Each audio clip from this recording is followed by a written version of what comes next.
a Playlist original.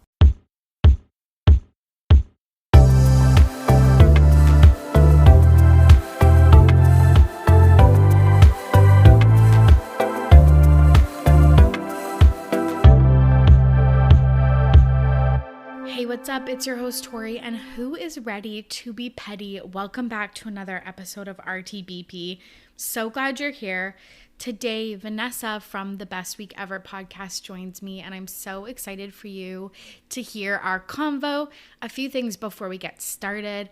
I bought Beyond the Blinds live show tickets in DC, which is so exciting. I'm meeting some podcasters, some fellow podcasters, and some internet friends on the East Coast this summer, and I happened to be in Washington DC when they're doing their live show. So if you are going to that, hit me up and we can go for some drinks or something beforehand. Later this week on the podcast, I'm going to be covering The Circle season 4. It's really fun, so if you are watching The Circle, look out for that.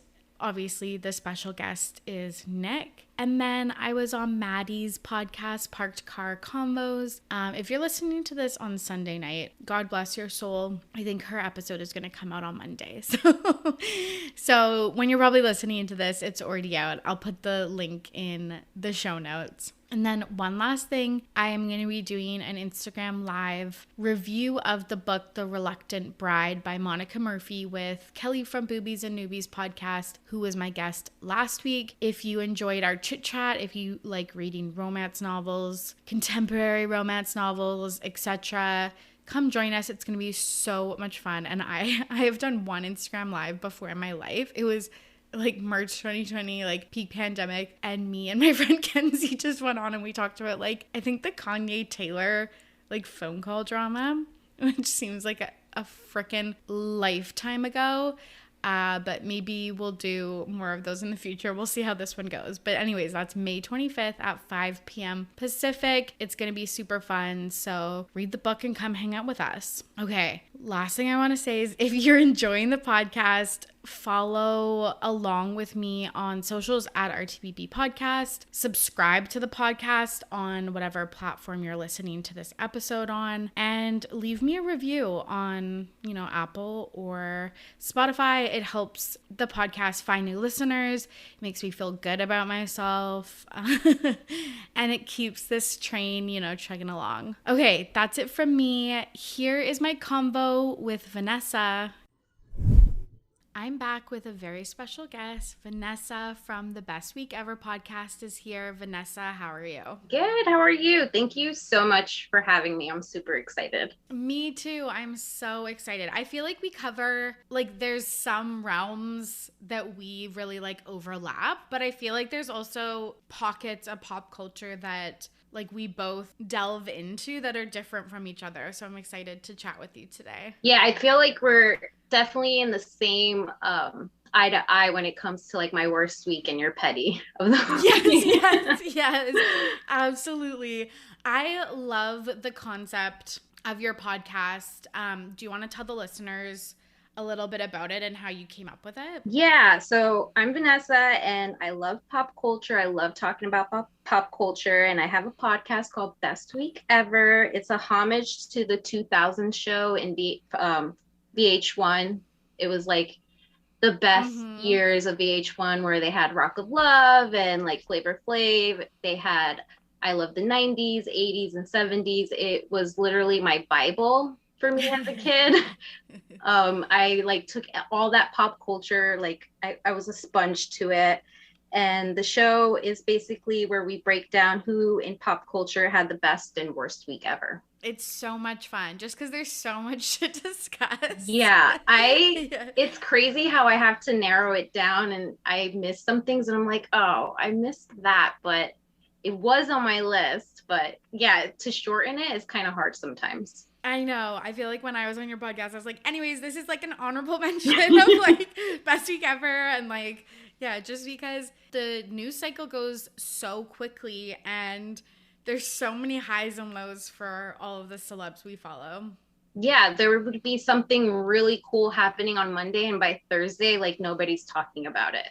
Literally, Crazy. it's so wild. I was thinking about that recently with the newest Kardashians episode because it was about Kris Jenner's birthday, which was the same night as the Astroworld tragedy. Oh, wow. And just like how that was depicted on television. And then there was like a few news articles about it, but that was like Wednesday, Thursday, and now no one's talking about it. And it's just, I don't know, things just move so freaking fast. That's so funny that you're mentioning the Kardashian, because I heard that the reason why they didn't release their show right away is because the Kardashians wanted to be in charge of like the editing room, and that took like 2 months for them to go through like log tapes, I guess. Yes, I heard that too because, and I think I might have mentioned this when I did the Kardashians premiere episode, but it was so weird because they released the announcement that the show was coming, I think in February, and then like there was posters, etc. Not posters, but like Billboards. graphics, yeah, billboards that like said this date in February, and then I think I had even written it down in my agenda because I am like old school and like use a paper agenda. Yeah. And I was like, okay, premiere. And then it kept getting pushed back. And then all of the graphics changed to like just like coming soon. And then we got the April premiere date. So Wow. yeah, I do believe that they did some like narrative switching about how Kendall was in Miami, but we know she was in Houston, like that type of stuff that is just, yeah, I don't know, it just gets overwhelming. Whole thing just makes it's just a confirmation that they moved their stories around because they probably had a lot of focus on Kylie and Travis. Interesting. Yes, that as well. And I feel like Chloe and Tristan too, because they filmed before the third child even happened. So, yeah, absolutely. So you got into pop culture through VH1, and then nowadays, is there like a favorite outlet that you keep up with it? Twitter, sadly, is what keeps me up. It's funny because I joined Twitter like 13 years ago, and I joined it mostly because there was a lot of bands. I lived in New York City, and there was a lot of bands on Twitter who would be like, hey, we're having a show here. I got to see John Mayer that way because John Mayer back then in the beginning of Twitter days, he was super like, he didn't care like if he got doxxed or not. Yes. You know what I mean? Like he would literally see where he was, and like, yeah, people would show up. And from there, it just became my source of knowing everything so quickly in my fingertips, you know, and like rumors and blind items. I've also worked in video production. I was like a director's assistant, and I've worked in film. I went to school for film. So that just like never left me ever, like being in the industry and hearing a lot of rumors. And then like years later, you hear that was actually true. So it's just like a small world. That's so cool. I feel like if I was in the film industry, I would be like one of Enty Lawyer's like informants. like a mole. Yeah. Be a mole. Yes. Like I would always just be like at craft services with like my ears like peeled. Dude, talking about Enty, I don't want to like get off subject, but did you see about the Diana Jenkins post where she called out Enty and basically said this picture isn't even me? Like, I can't believe I'm being like discredited like this. That's the only reason why I know that little bit of it. Like, that's the only bit of information I know about Diana Jenkins. Yeah, neither do I. Do you want to tell the listeners like what she was referring to? Yeah, so Enty, everybody, I guess everyone knows in like your podcast that he is basically a blind item king, and he's always said that Diana Jenkins is part of like a madame kind of person where she has this really expensive book called Room 24, if that's correct. Yeah, Room 23. Okay, yes. Yeah. And basically there's pictures of like Hayden Panettiere is one like person that has been rumored to be part of her escort madame crowd. So that's always been a rumor. And apparently there was a picture that it doesn't even look like her, quite honest. Yeah, it's definitely not her. And it's the picture of Jeffrey Epstein, and I don't know who else is next to that, him. Donald Trump. Okay. I saw it quickly. Yeah. I saw the caption with Enty, and like I read it right away that I didn't even see the picture. But yeah, so she's been critically acclaimed with these rumors, and now she's going to be a housewife for Beverly Hills, and all this tea is just spilling over from like blind items, and I think she wants to like set the record straight, saying that she's not affiliated with this crowd.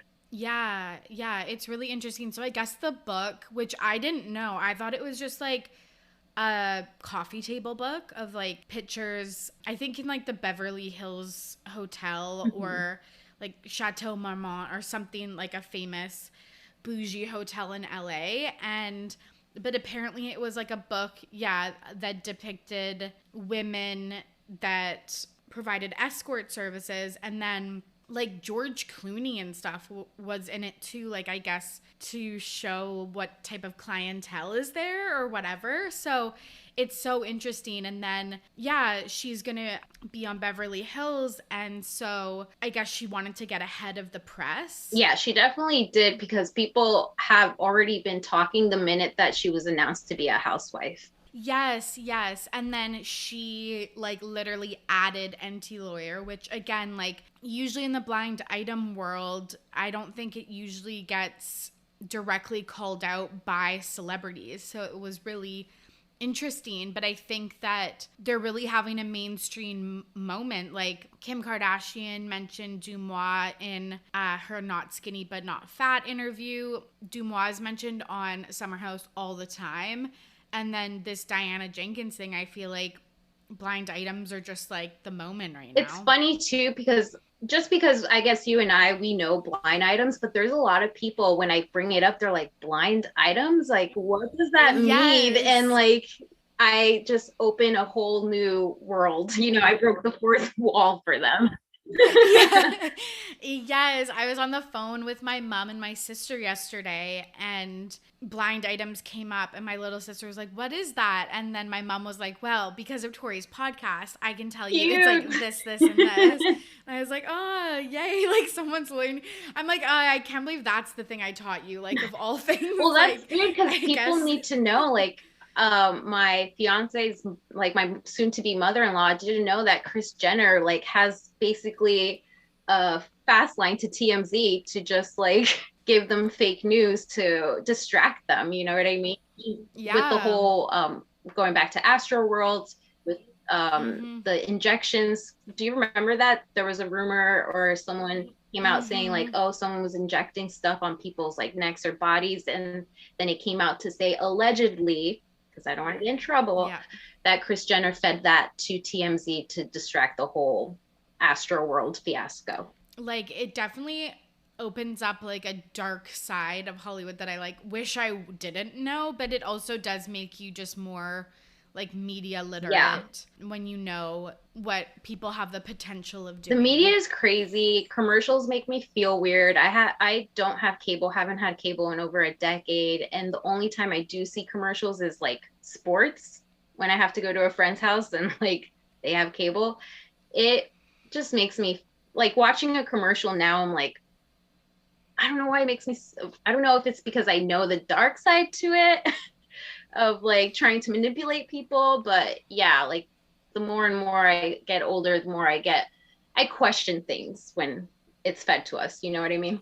Yeah, 100%. Yeah, I recently read a study, and this, surprisingly, I'm not quoting a TikTok, this actually was a study in the news, but it was like only like 15% of college-aged people can spot an ad in like certain social media posts, and like 85% couldn't. And like I was like, oh my god, that's, maybe we have an over, like we think we're better than we are at spotting media manipulation. It's everywhere. Like once you see it, you can't help but like see it everywhere, and it gets a little disturbing. It's probably why I live where I live. It's like a bubble here. It's a sleepy beach town, and like nobody cares about what I want to talk about. So yes. But no, you're totally right. Like that was like when I learned about Backgrid, and now it's like every single picture I see is like from Backgrid, and like it just all of a sudden like all kind of clicks in. But yeah, that's me. We're going to talk about some super fun topics today. We're going to talk about the Selling Sunset reunion. We're going to talk about Britney Spears and Hilary Duff. They both posed nude this week, and we're going to discuss some of the differences between the public opinion. And then Joe Alwyn in GQ, and then you're going to nominate a Pettyweight Champion of the Week, and then share this Week in Petty story. Let's get into it. The Selling Sunset reunion, I feel like came like we just talked about how the news cycle goes so quickly. I feel like the reunion came late and people are like done talking about it. That's how fast this stuff moves. That, and I feel like people thought it wasn't juicy enough, or it was kind of boring, or I saw a lot of feedback about how Tan, bless his heart, he did try his best, but he is no Andy Cohen where he can really like push these people in a corner and make them answer these questions. Yes. Oh my gosh, yes. I thought he did a lot better than I thought he was going to, and it still like didn't cut it for me, because like I think I watched that Friday, and then that Monday the Summer House reunion came out, and I know you don't watch Summer House, but it was like an explosive reunion, and I was like, there's just nobody better than Andy for this this job. I know. I feel like he should have like a protege. He probably does. Yeah. That's a good question. He should have someone that he's like training or like pass the baton, because I'm pretty sure like I know, I can tell, it's funny, we can all see when Andy's has had it up to here. Where it's just like, this guy is so sick of these women, like he needs a break sometimes too. However rotted he is or not, he needs a break. Yes. Oh my God, yes. So some of the highlights for me, well, okay, let's actually start with a low light. Christine not being there obviously is like the biggest loss Selling Sunset could ever have, because she is the star of the show. She is the star of the show, and I don't know, I feel like she's calculating, so she definitely has a reason to not show up to the reunion. I don't think she's definitely fired, but I don't think she's going to be out of the show Selling Sunset, to be quite honest. No. So apparently she was talking in interviews and stuff, and she, with her husband, has started her own brokerage. I believe it. And and that they're going to kind of do like a war of the brokerages on the next season. See, we totally got set up. Oh, 100%. And it's like, oh, that makes sense. Like, no one wants to film with Christine. Let's just give her own show. Like another. Yes. Kate, did you watch The City? With Whitney? Yes. Yeah. Mm-hmm. Okay. It was like in season 2 of that show. I feel like this is a deep cut. But like after the first season, no one wanted to film with Olivia Palermo. Yes, I remember that. So they just gave her like a whole, it was like 2 shows in one. Like she had a whole storyline and a whole show within Whitney's show, and they just didn't even cross paths. And I feel like that's going to be Selling Sunset season 6. That sucks, because I do remember the whole Olivia problem, because her cousin didn't even show up on the second season.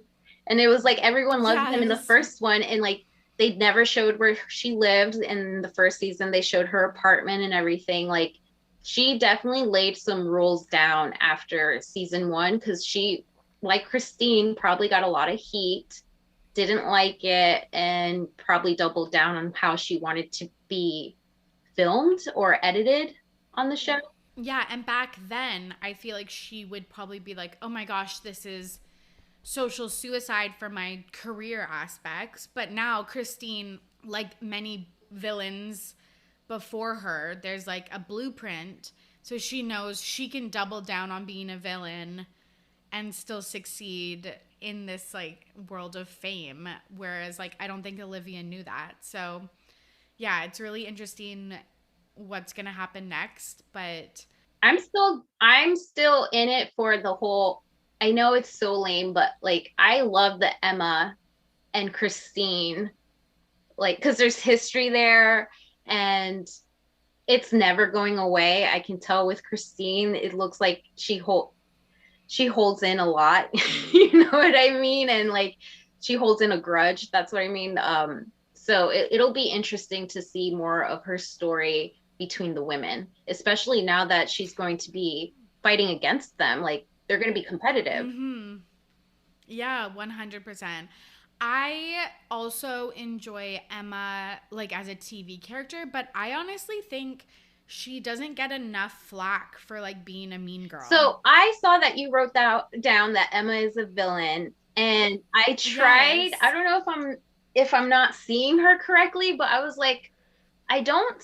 Is it because she doesn't really say what she says on confessionals to Christine in her face? Yeah, I just feel like, and maybe it's because she has, like you said, real beef with Christine that she's just like not even willing to Yeah. entertain it. But I think Christine is like a mean girl, like obviously, for sure. But I feel like some of the things she says is her lashing out because she's like deeply insecure and like wounded as like a person, and not saying that excuses her like Yeah. behavior, but I feel like it's frustrating how like I feel like Mary and Heather.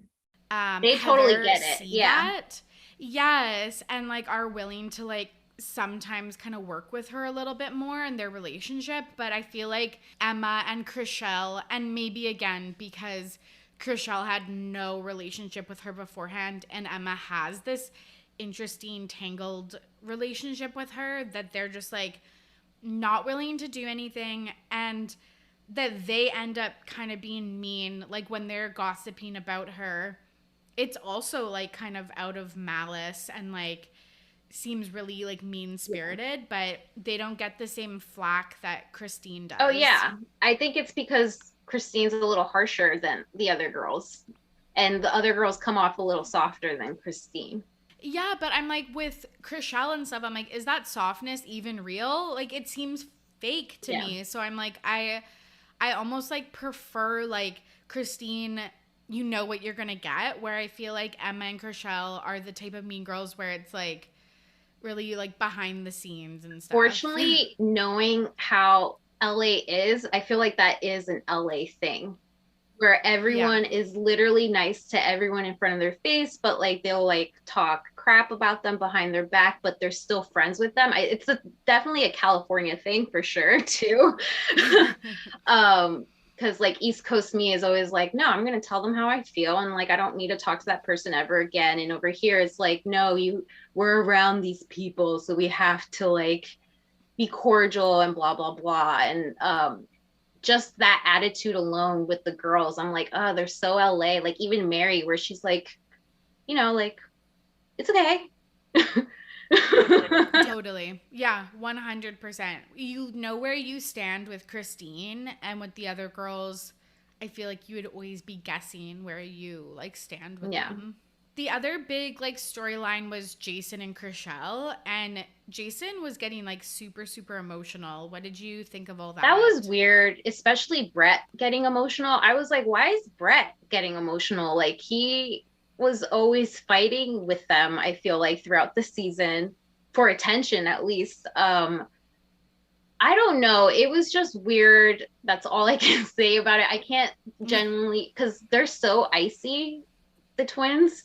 I never there's like no emotion towards them. So it Yeah. was weird to see emotion.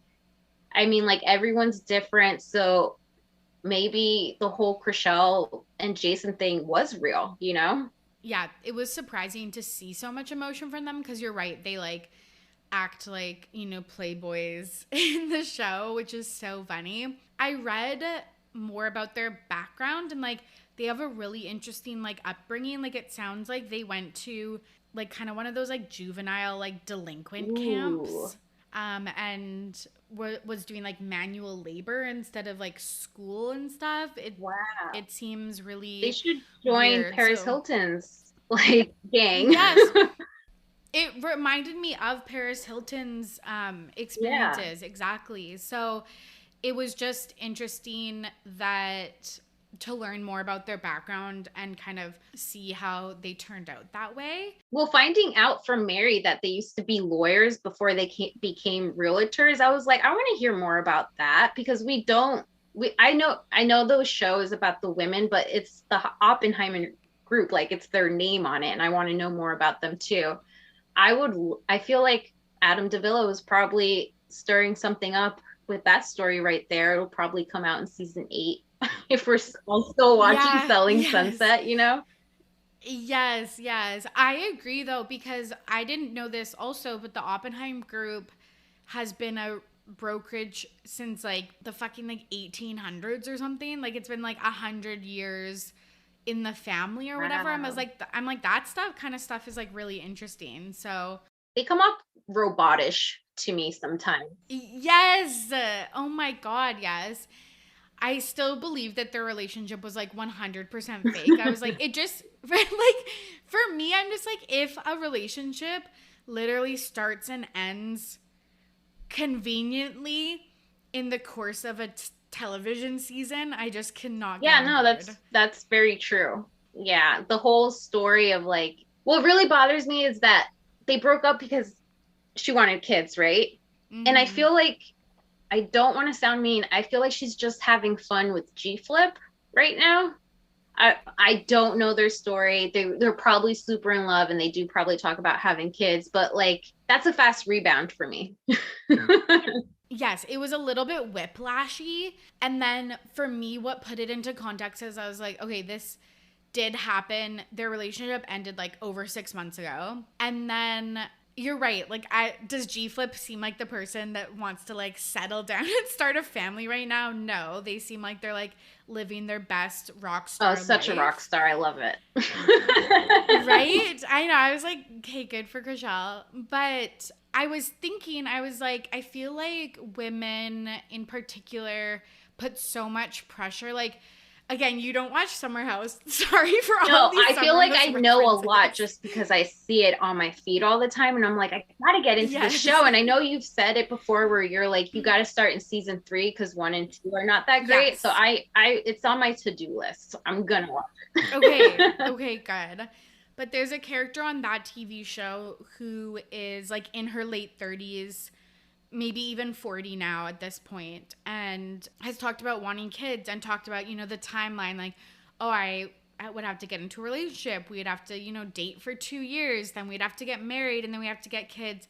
And I feel like Chrishell was kind of on that trajectory. And I feel like maybe she was just putting so much pressure on herself. And she's just like, I feel like she was just like, maybe I need to stop putting pressure on myself and again, just have fun or explore this part of my sexuality that I haven't before, and maybe put kids on the back burner. And she did say she did some like egg harvesting, it sounds like. So I'm like, maybe she has built more time or considered like maybe this is the ideal, that she's like gone to therapy and like and like realized that like other forms like of having a kid, like adoption or surrogacy, are just as legitimate as like having a baby herself. Or I don't know. Truly. I don't know. That's obviously a really hard, difficult pill to swallow. But yeah, I was like, oh, this is really whiplashy. And then I was like, oh, okay, I need to put this into like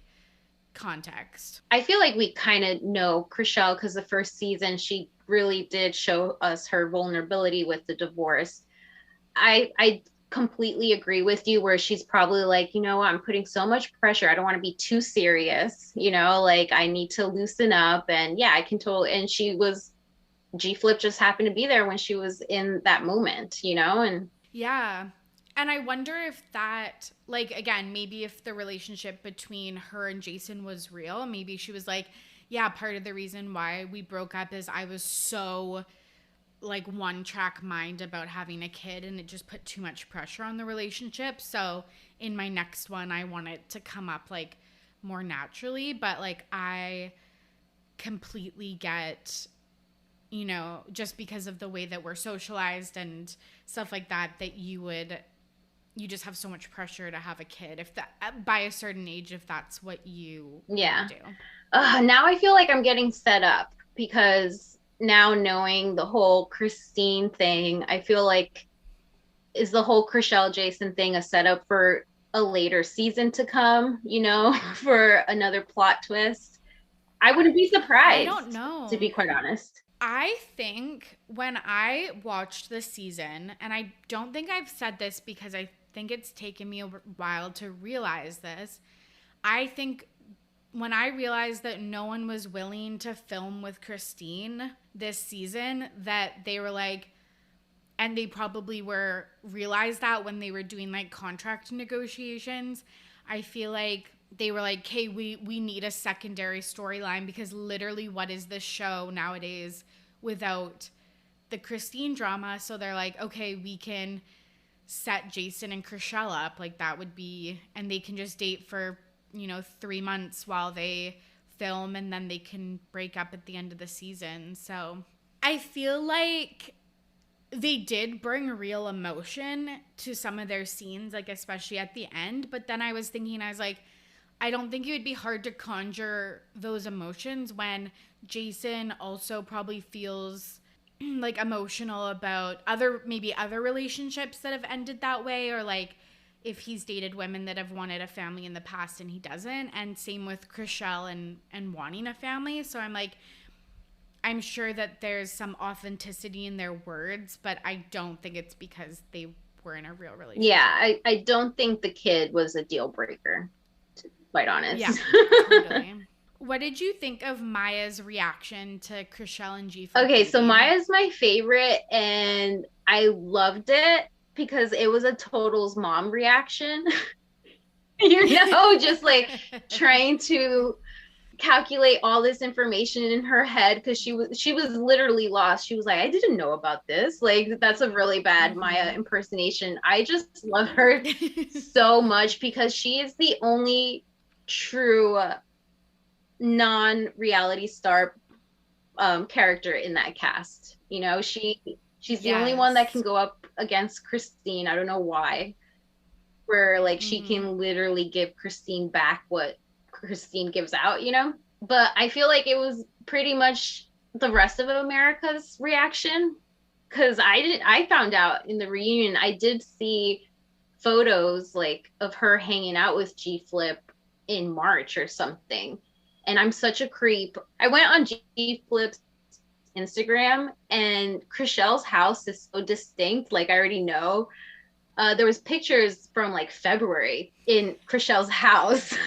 I'm such a creep. I'm sorry, I'm revealing myself, but I was like, wow, this has been going on for a long time. Funny. Yeah. So like that's when I was like, okay, so it can be real. But yeah, Maya's reaction was basically everyone's reaction in America. At least I was doing the same face too, because I was like, wait, don't you want kids? Like, okay, you're just having fun, I guess. Whatever makes you happy, I'm happy for you. Yeah. Oh my God. And I feel like the producers just knew that it was like such an insane reaction that they just kept cutting back to her.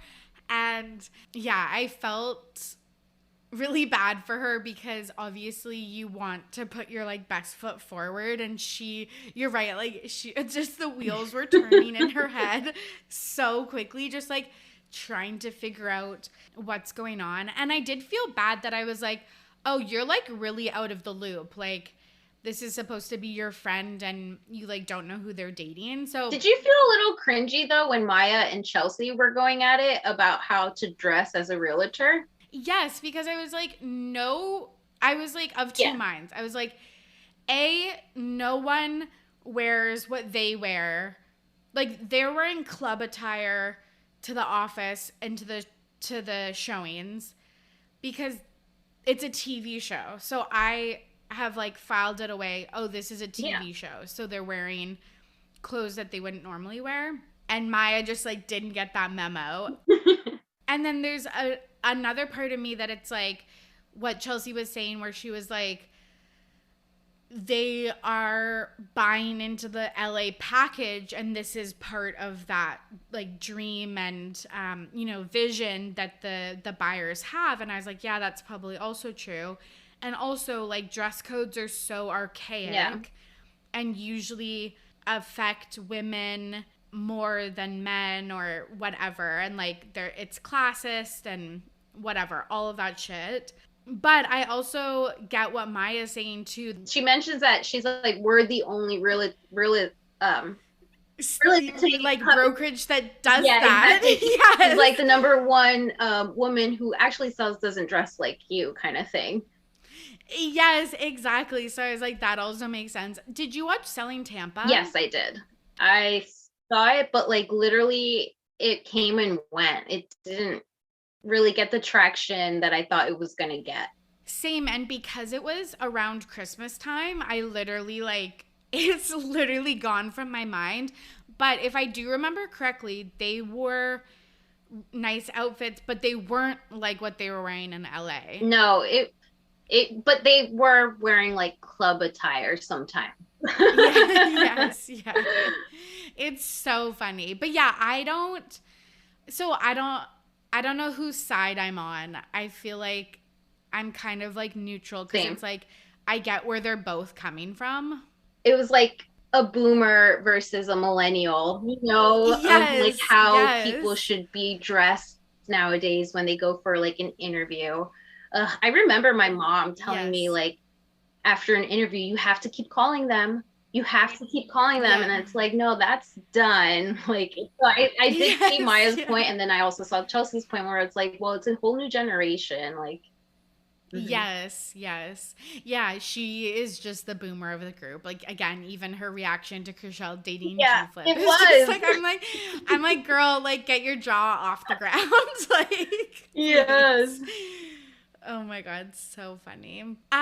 Speaking of like double standards, we wanted to talk about Britney versus Hilary Duff. Not versus. I don't want to like pit them against each other yet. Pit them against each other. But I guess the public reaction was different for the two of them. So Britney Spears posted new photos on her Instagram. She was like completely nude with her hands over her breasts, and then like a emoji covering everything else. And then literally like the next day, Hilary Duff posted her women's health cover, and she was also fully nude. And the comments on Britney's Instagram were like so rude, saying that she should like not be doing this and it's trashy and all of these things. And then the comments on Hilary Duff's post were like, you go, girl. She's breaking the mold. You look amazing. Yeah, like she's brave. Like, look at this. Like, all of this stuff. What did you think of this, discrepancy between the two reactions from the public? Well, it got me a little upset, and I felt like I almost got tricked into like getting mad at Hilary Duff. You know what I mean?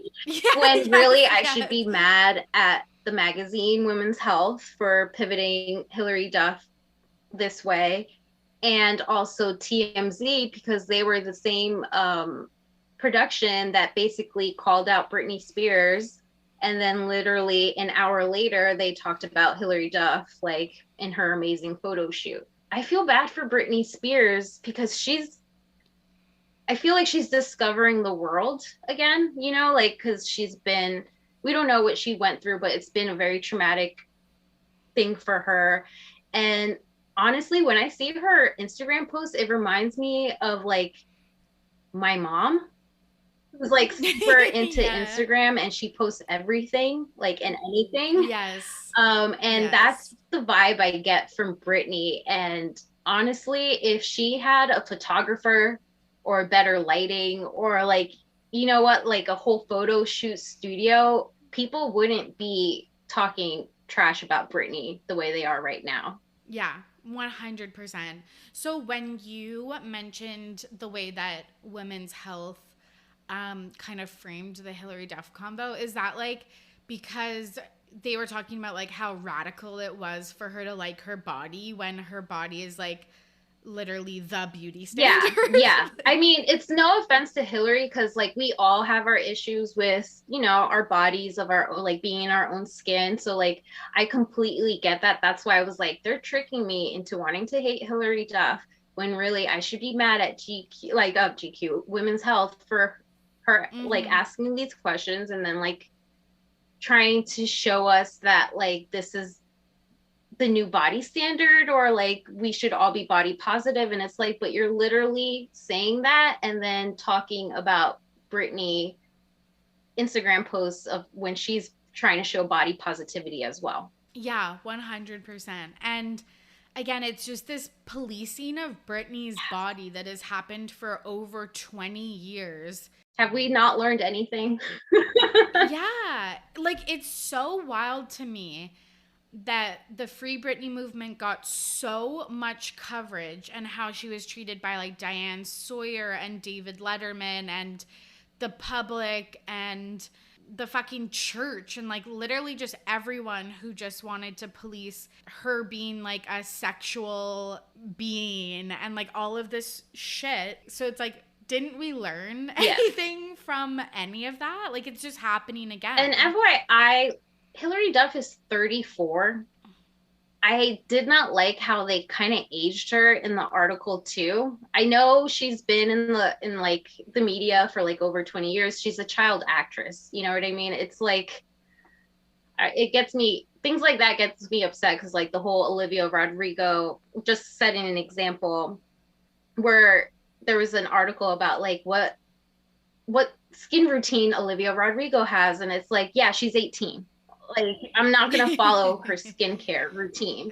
Like, it's completely different. Like, it's aged out, but like, it's kind of, it gave me ageist kind of vibes, and like the total opposite of what it was supposed to be for Hilary Duff. Like, good for her. The photos look amazing. She looks hot. Yes. But the interview itself, I was just like, no, this isn't a great interview. Yeah, totally. And then it was really interesting because it was like, she was talking about prepping for the magazine cover, and she was like, I worked out like crazy for a month and like changed my diet. And I was like, well, then none of this stuff fucking matters. Like, I'm so confused. I just truly am. Like, I know our diet culture is so messed up. It's so funny to hear everybody's takes on like Kim Kardashian's like weight loss for her to get on the Monroe dress. And it's just like, yeah, I remember 15 years ago when I was in high school, I laughed it off saying I'm going to take laxatives before prom because I wanted to lose weight. Like, and that was so normal to say, you know, it was in a Drew Barrymore movie, and that's where I got it from. Yes. Oh my God. One of my girlfriends before prom, we call it just like grad in Canada. So like in grade 12, did like that diet that was like water, lemon, cayenne pepper, and like a teaspoon of honey. Like, everyone knows it. And she like, I was at her house and she fainted. It was so fucked up. And then I remember I was sick before my high school grad, and I was stoked because I wasn't eating. Yeah, it was so wild. So it's just this insidious, like, messaging, and like, it was part of the culture back then. Like, permissive, yes, this permissive attitude for these things to happen that like sometimes you don't even bat an eye when, Kim Kardashian says that she lost 16 pounds in 3 weeks to fit into this dress. And some people, that's just so normalized. So we kind of know, I guess, like some of the underlying reasons of why the public opinion was different for Britney Spears and Hilary Duff. But like, do you think that there's anything else? Like, is it because Hilary's like an actress and Britney Spears is like a pop star? Or, like, do you think there's other factors? Like, is it because she posted it herself and one's like, I mean, Hilary Duff is very likable. It's crazy for me to find out because like there's blind items on Hilary Duff that you can read on that surprised me, because she is that squeaky clean Disney star, and like I forget that she went out with Benji. Was it Benji from Yeah, Madden. Yeah, Yeah. and she was Yeah. always in the scene when it came to like the party, like do party time, you know, she was there too. So I just think that Britney always gets a bad rep, and Hilary Duff, because she is squeaky clean, like I said, yeah, it's complete. It's like the angel and the devil kind of comparison. Yeah. Before we move on, I think just the other thing that came out in the news is that Britney and Sam lost their baby Yeah. this week. And so I just wanted to mention that since we're talking about Britney, and just like so, so sad, because I know that this is something she's wanted for a really long time, and just wishing them all the best. And hopefully there's like no complications and they can try again or do whatever they want to heal and move forward in this type of situation. Same. Yeah. Our hearts go to Britney all the time. Yeah, absolutely. So you suggested to me that we talk about Joe Alwyn and GQ. Why Yeah. now? I was like so fascinated. I'm so glad that you mentioned this to me. So I've never heard him talk. I've never seen The Favorite. I only know him as Taylor Swift's accessory. Yes. I know him to be as William Bowery too, because that came out later. Taylor outed him out that he helped out in a song with Bon Iver, I think too. Mm-hmm. Yeah, I always found him to be attractive, but I was like, but he's, you know, British, and like we don't really, us Americans don't know him. North America don't know anything about him.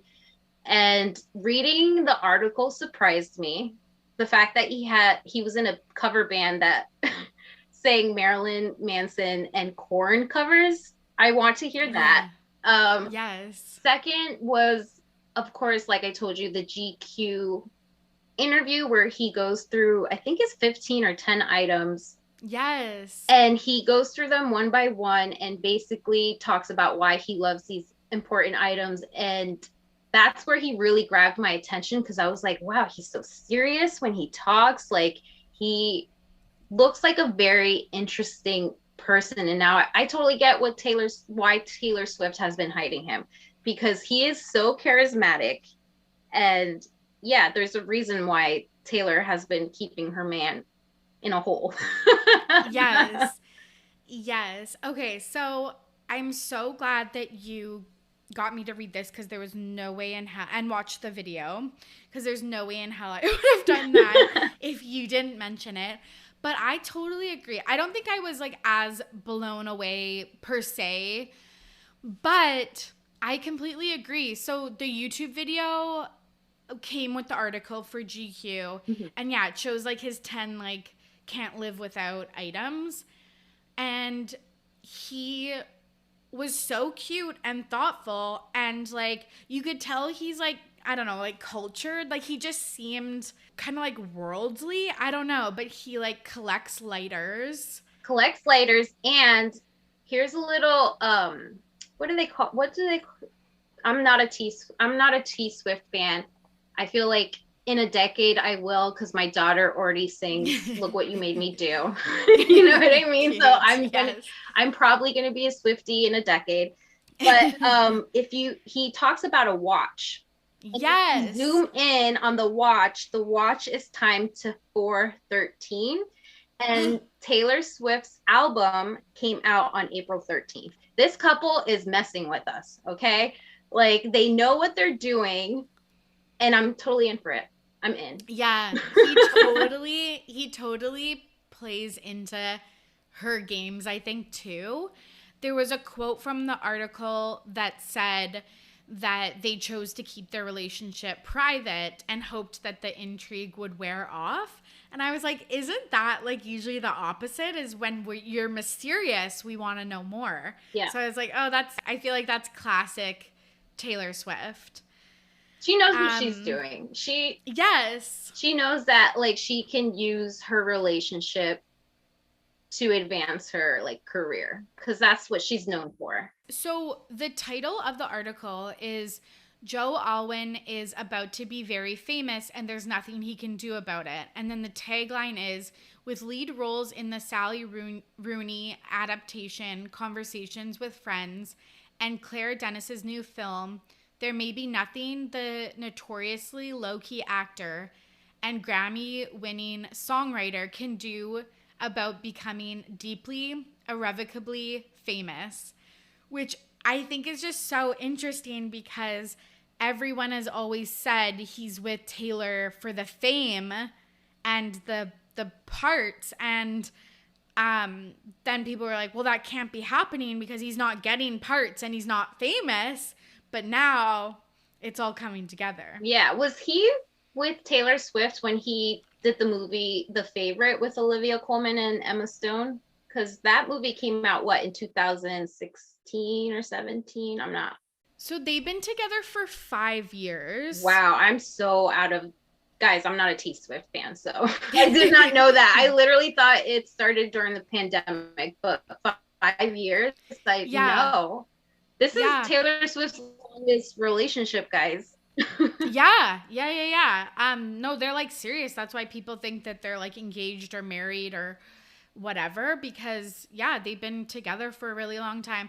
I'm not sure if they were together during that movie because he did have some smaller roles and stuff beforehand for sure. Like he was, like this article is saying, kind of on the cusp of great fame, I guess. So it was just really interesting. And then he does talk about the William Bowery pseudonym. He says that William is his great grandfather's name, and then Bowery is an area of New York he likes. So I'm wondering if he's talking about the Bowery Ballroom. So the Bowery Ballroom is a venue in New York City, and it's actually one of my favorite venues because a lot of I saw the Get Up Kids there, I saw LCD Sound System there. It's just a prominent music venue scene in New York City. So that's where my mind went. I was like, wow, I wonder if he must love music that much that he's gone to the Bowery in New York City. Yes, and that is a prominent Taylor Swift location too. I did not know that. Is it within a hotel? I'm trying to remember. Gosh, you're taking me back to like my teens and early 20s when I was like wasted all the time. And like the entry of like the Bowery's just it's a huge spot. I'm not sure if it's a hotel, but no, it's definitely not a hotel. Maybe I'm wrong. It's been so long. I'm aging myself by saying that, but no, it's a great venue.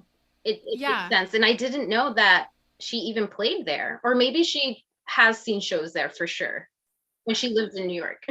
Yes. I think regardless of whatever it is, I think it's a location she hangs out with a lot. But I think, again, that was like kind of tied to her like Carly Kloss relationship. So I don't know. There's all this kind of intrigue around the Bowery, but fascinating. And he talks a little bit about how he became a Grammy-winning songwriter with creating the melody in the first verse of the song Exile, which is really interesting. And then at the end of the article, I thought it was interesting. He said that he has come off as guarded in the past, but it's just because he's British and private, but he doesn't want to seem guarded. He wants to seem more, I guess, like authentic and stuff. So, or transparent, I guess. So I mean, I got that off the GQ video. Like he really did pull me in when I saw the GQ video and I was like, oh, I'll hear him speak. Like I've never seen this guy. Like I want to know what Taylor sees in him, and I see it, and I see why she's been hiding him, because this guy seems like a true gem. And like, as we know with past relationships, PR or not, with Taylor Swift, they don't really end always that well.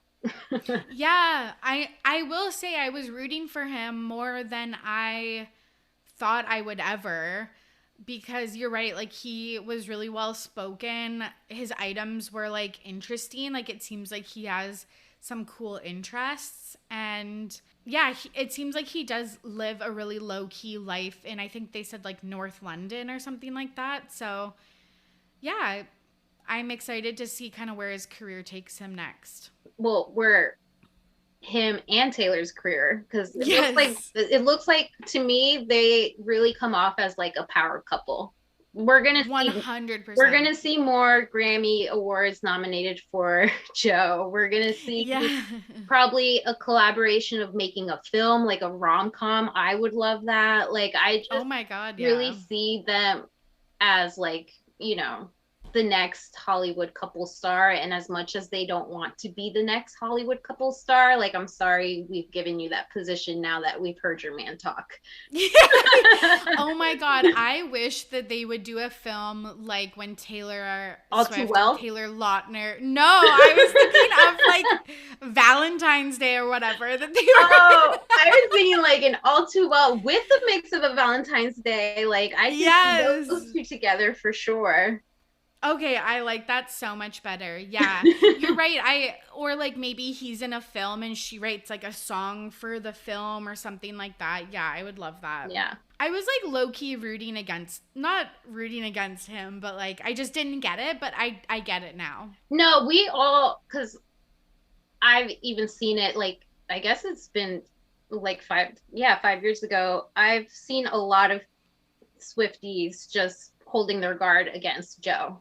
You know, or like I've seen some hate against Joe because they don't know anything about him. So that's all they can do. And I'm just like, that's true. That's true. As soon as you get to know someone more, you kind of lose those preconceived notions of who they are. And yeah, that literally happened to me during this video. Yeah, you changed your mind. And I think he has a good team with him to show how great of a guy he really is, and not, I guess he was told that he was arrogant for him to come out and say that I'm not as guarded as people think that I am. Like, so he probably does get a lot of flack. And I thought it was really interesting. And then we can move on. But in the interview, the written one,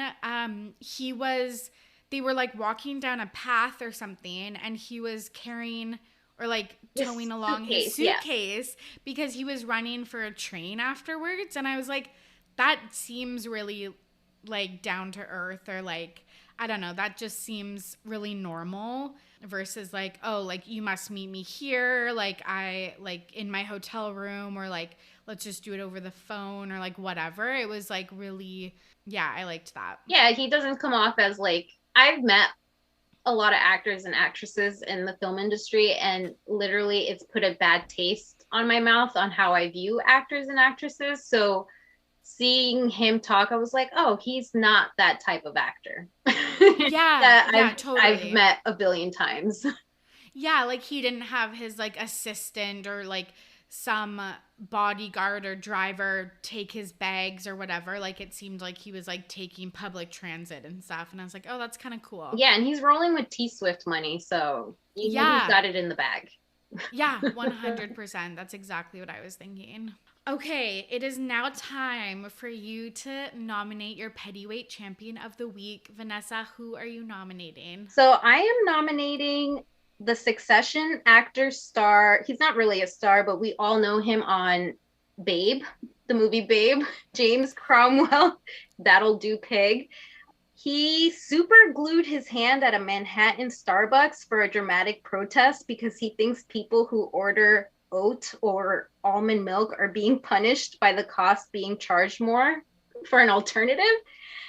He thinks Starbucks are discriminating towards those who can't have dairy. So he brings PETA along as well into this whole mess, saying that they are environmentally conscious customers for choosing plant milk. This man is 82 years old.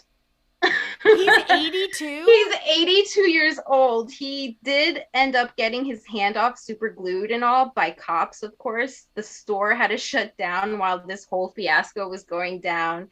And yeah, they had to get a knife to pry his hand off. I don't know. Like, that's pretty petty. Like, you have how much money, sir? And you're complaining about upcharges of oat milk like and almond milk? Get your own milk. Do your own coffee. That's so funny. Oh my God. I'm like, worried. So funny. Oh my God. I'm like worried. I feel like when you're in your 80s, your skin is so fragile. I'm like worried for its like a hand. That's so true. And like borderline senile. Like, is he okay? You know? That's so funny. Okay.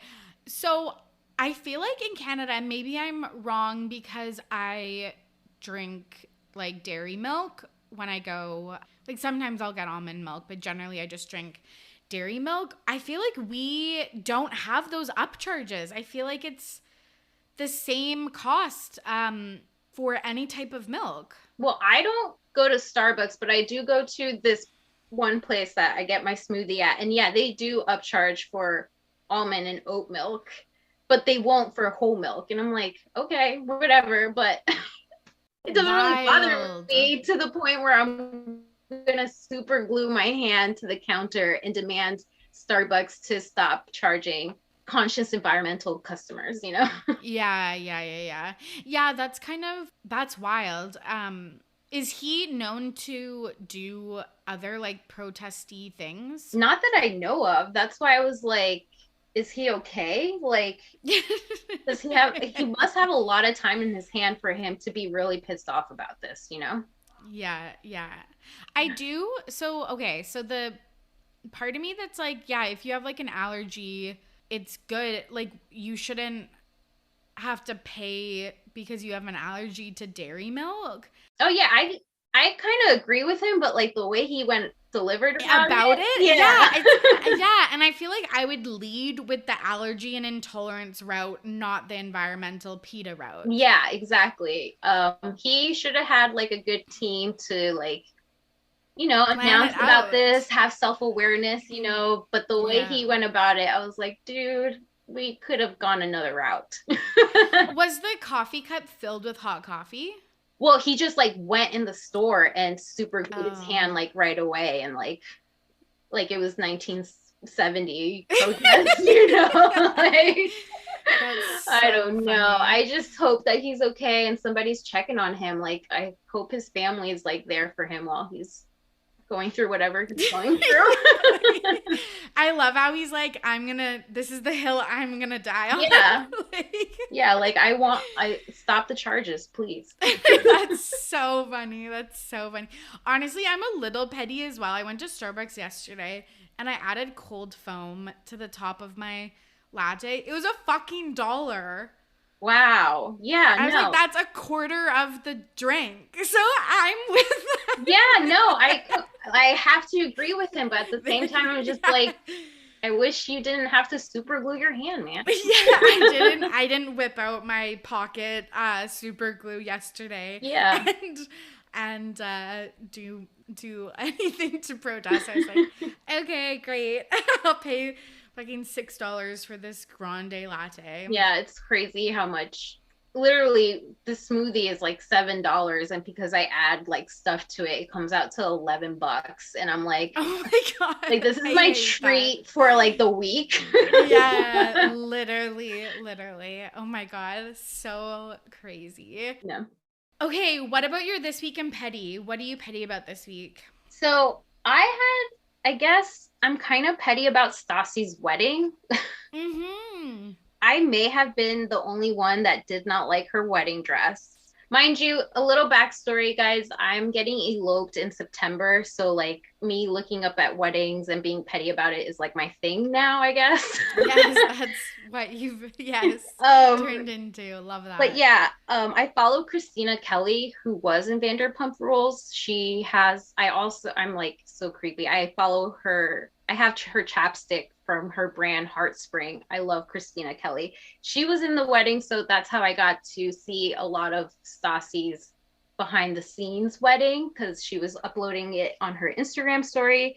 The wedding looked really small, which I wasn't surprised because I really don't think Stassi has a lot of friends. Yeah. Kristen Dowdy wasn't there. Sheena wasn't there. Lala wasn't there. The only two people that were there from the Vanderpump cast was Tom Schwartz and Katie, which is already like, I wish we had some tea on how that whole like environment was.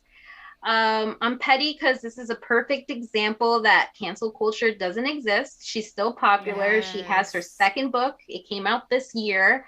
Um, yeah, and also a little fun fact to not be like a downer. The guy who did Chriselle's hair for the reunion also did Stassi's hair for her whole wedding weekend in Rome. So, Oh, interesting. So they yeah, share maybe a stylist. right?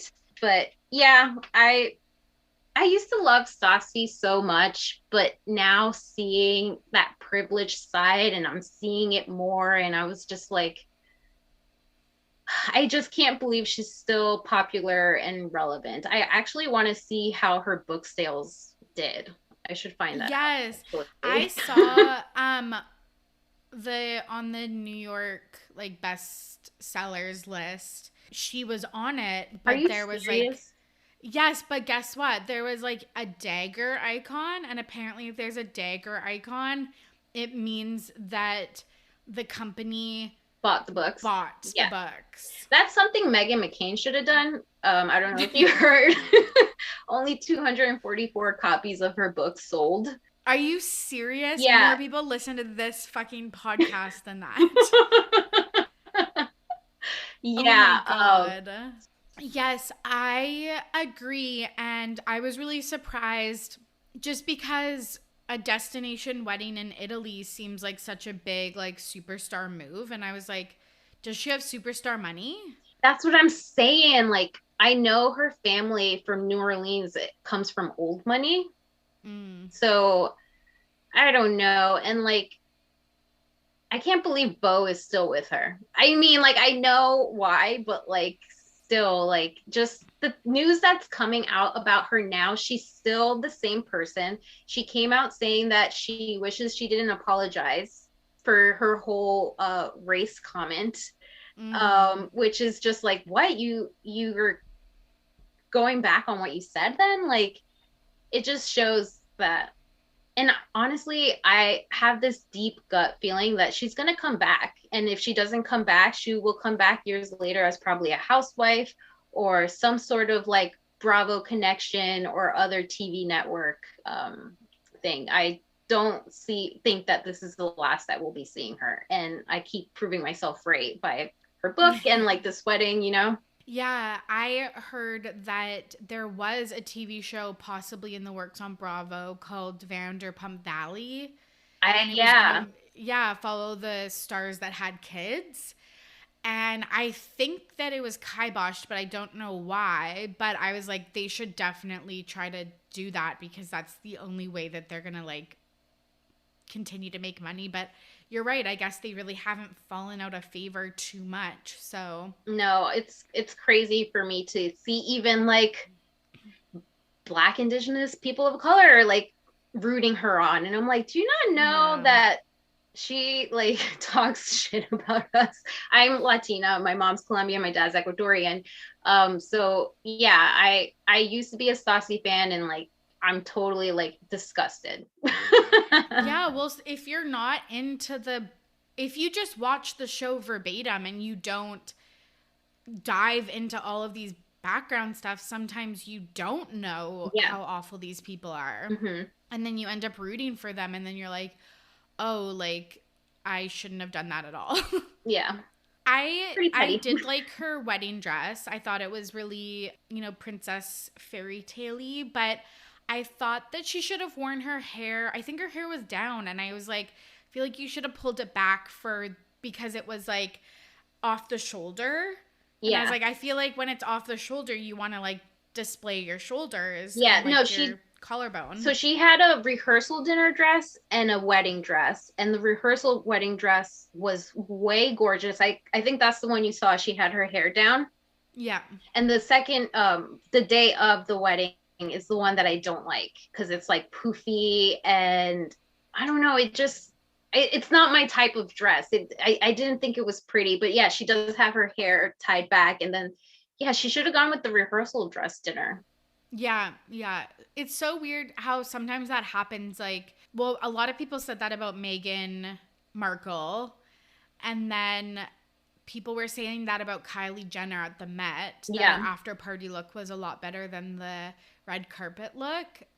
which is, just interesting of what people end up choosing. Yeah. I mean, good for her, I guess, but I'm pretty petty that she had a destination wedding and I know. I was like, this is like bougie for, I feel like. But it did look small, so it couldn't have been that expensive. Yes, yes. I love when I was like, oh, I'm jelly that she's in Rome, and then I'm like, well, it is small. Like you just have to like Rome. Like I'd want Tuscany or something better. Yeah, like Lake Como or something. Yeah, exactly. God, that's so funny. Yeah, I'm still petty about it, but it's okay. Okay, well, this was so much fun. Thank you so much for coming on. Yeah, thank you for having me. I can't wait to have you again back on. Yes. Anytime. Where can the listeners find you and anything else you want to plug? Yeah, so my Instagram for the podcast is Best Week Ever Podcast, and you can find our podcast wherever you stream your podcasts or wherever you listen to Torry as well. You will find me there, Best Week Ever Podcast. I invite guests. We have hot takes on who has best and worst week, and we just have like a lot of fun. It's really light. We do get heavy sometimes, but I like to keep it nice and breezy. Yeah, same. I'm like, I kind of like to weave in some, commentary, but like I'm trying to keep it breezy, but I'm like, fuck, it's hard nowadays to keep things light. Holy shit. I know, even when I try to be funny, I'm like, that's kind of dark. It's not funny. Yes, oh my God, same. I'm like, I've become such a serious person over the last couple of years. Oh my gosh, totally. Yeah. Anyways, that's for a therapy session like down the line. Okay, well, thanks for coming on. Thank you. And there you have it. Thank you so much for listening, and thank you so much to Vanessa for joining me on today's episode. Like I said at the top of the show, the best way you can support my content is to follow me on socials at RTBP Podcast, subscribe on whatever platform you're listening to this episode, and leave me a rating and review on Apple or Spotify. It helps the podcast find new listeners by climbing up those podcast charts. But more importantly, it's fun talking to you all. So if you have something that you want me to discuss next, or if you liked something in this episode, slide into my DMs. A lot of times you all, point out stuff that I never thought of, or send me breaking news, and I absolutely love it. Okay, friends, I think that's all from me. I hope you are safe and healthy out there. As always, I'm your host, Torry, and I am ready to be petty. See you soon. Bye.